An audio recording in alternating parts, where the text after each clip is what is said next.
গর্ভে মৃত বাছুর, ঝুঁকি নিয়ে গাভীর সিজার, খোলা আকাশের নিচে জীবনদায়ী উদ্যোগ ভেটেরিনারি অফিসারের। গর্ভে মৃত বাছুর অথচ খোলা আকাশের নিচেই ঝুঁকি নিয়ে সিজার করে গাভীকে বাঁচালেন এক সরকারি ভেটেরিনারি অফিসার। এমন ঘটনা বিরল, তবে বাস্তব হয়ে উঠল ঘাটাল ব্লকের ইরপালায়।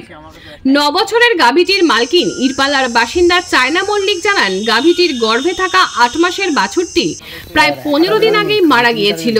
স্বাভাবিক ডেলিভারির সম্ভাবনা ছিল না, ফলে গাভীর শরীরও ক্রমশ দুর্বল হয়ে পড়ছিল, খাওয়া বন্ধ, আচরণেও অস্বাভাবিকতা দেখা যাচ্ছিল। চায়না দেবী বলেন, আমি গাভীটির আশা ছেড়ে দিয়েছিলাম, কিন্তু শুক্রবার রাতে সিজার করে মৃত বাছুরটিকে বের করার পর গাভীটি ধীরে ধীরে সুস্থ হয়ে উঠছে। এর আগেও গাভীটি 4টি সুস্থ বাছুর জন্ম দিয়েছিল।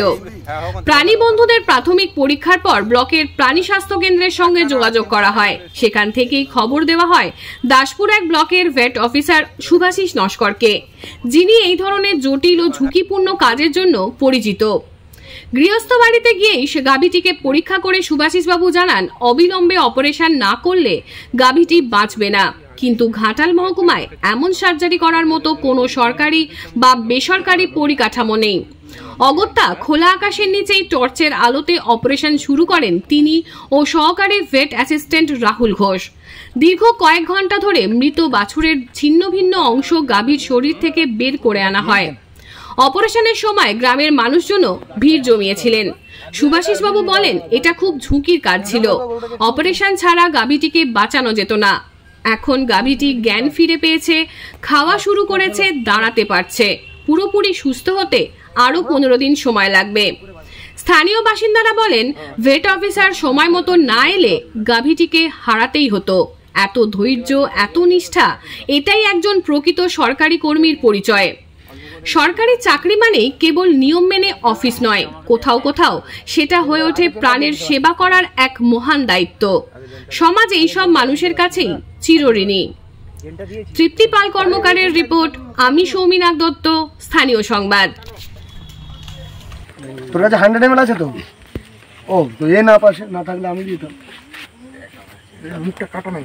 আরে কাটা আছে, তুমি দেখো জেনটা বেশি ইউজ হয় না বলে সরু করে কেটে দিচ্ছি। জেনটা দিচ্ছি। নো নো নো, এ রুমেরিক ভিড়বাকে রুমেরিকটা কেটে নেই তুই। এই দাঁড়া দাঁড়া দাঁড়া, খুব করেছো, দাঁড়াই দাঁড়া, জেনটাই দেবো। ছেড়ে ওটা দিয়েই দে না, জলটা বার করতে হবে তো। আর দিস নি, দাঁড়া দাঁড়া, জলটাকে বার করি। এবার ঠেলো তো গরুটাকে একটু, দেখি দেখি দেখি, দাঁড়া না, ঠেলো ঠেলো, ঘোরাও, চুল করে বার করো। হয়ে গেছে না, থাক থাক থাক থাক, বেরিয়ে গেছে। ইয়ে দাও, এবার বিটাডিন দাও, বিটাডিন একটু ওই অল্প করে ইয়ে দিয়ে দাও, এন্ড্রো একটু দিয়ে দাও। জেনটা আছে আমার কাছে, একটা অ্যাক্সেবল হয় না। জেনটা আগে জেনটা দিয়ে দিতে পারতিস তো। হ্যাঁ, আগে জেনটা দাও, আগে জেনটাটা দিতে পারতিস না। আর দিও না, দিও না, জেনটা দিয়েছি প্রথমে। আরে এইখানটা দিতে হবে না, মুখটা একটু। বিক্রম টানো। তোর কাছে 100 ml আছে তো? ও তো এ না পাশে না থাকলে আমি দিতাম। মুখটা কাটা নাই। আরে কাটা আছে, তুমি দেখো জেনটা বেশি ইউজ হয় না বলে সরু করে কেটে দিচ্ছি। জেনটা দিচ্ছি। নো নো নো, এ রুমেরিক ভিড়বাকে রুমেরিকটা কেটে নিয়েছো তুই। এই দাঁড়া দাঁড়া দাঁড়া, খুব করেছো, দাঁড়াই দাঁড়া, জেনটাই দেবো। এর ধরুন তো, এন্ড্রো দিয়ে দেন, অসুবিধা, এন্ড্রো দিলে অসুবিধা হবে। এন্ড্রো জেনটা দুটো দিতে হবে, জেনটাও দিতে হবে, এন্ড্রোও দিতে হবে। আমি ধরবো। তুই রুমেরিকটাকে কি করতে পারবি? আরে ব্যাগে ধর ধরে রাখ। হ্যাঁ, এই আমি যাচ্ছি, দাঁড়া, ব্যাগে হাত দিবি নি, গন্ধ, আমার গোটা ব্যাগ পাল্টাতে হবে। গ্রামীণ ডাক্তার পুরসু, আমার নাম রাহুল ঘোষ।